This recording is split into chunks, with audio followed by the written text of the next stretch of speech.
ओम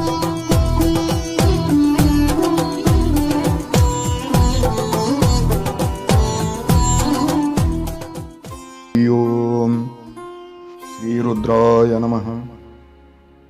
ध्याये नित्यं महेशं रजतगिरिनिभं चारुचन्द्रावतंसं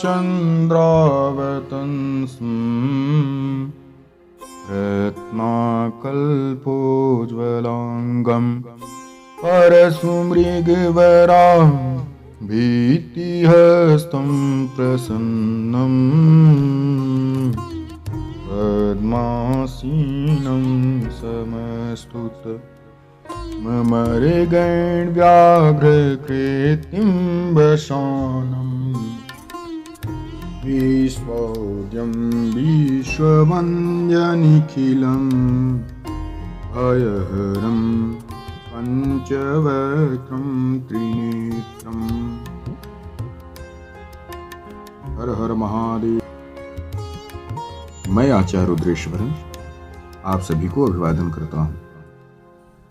शिव महापुराण के अंतर्गत चल रहे विंध्येश्वर संहिता के चौथे अध्याय का आज श्रवण करेंगे।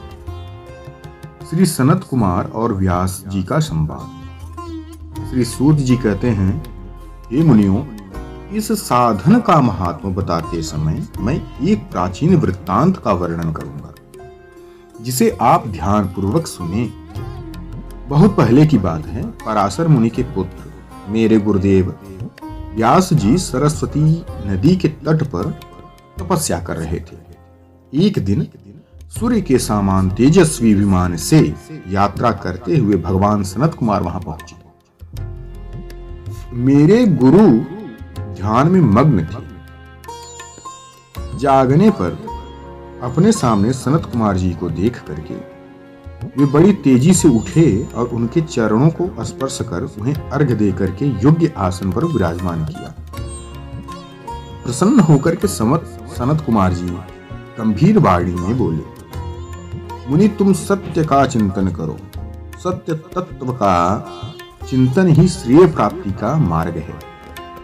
इसी से कल्याण का मार्ग प्रशस्त होता है। यही कल्याणकारी है। यह जब जीवन में आ जाता है तो सब सुंदर हो जाता है। सत्य का अर्थ है सदैव रहने वाला। इस काल का कोई प्रभाव नहीं पड़ता। यह सदा एक समान रहता है। सनत कुमार जी ने ब्रह्मर्षि व्यास को आगे समझाते हुए कहा कि महर्षि, सत्य पदार्थ भगवान शिव ही हैं। भगवान शंकर का श्रवण, कीर्तन और मनन ही उन्हें प्राप्त करने का सर्वश्रेष्ठ साधन है। पूर्व काल में मैं दूसरे अनेकानेक साधनों के भ्रम में पड़ा घूमता हुआ तपस्या करने मंद्राचल पर्वत पर जा पहुंचा।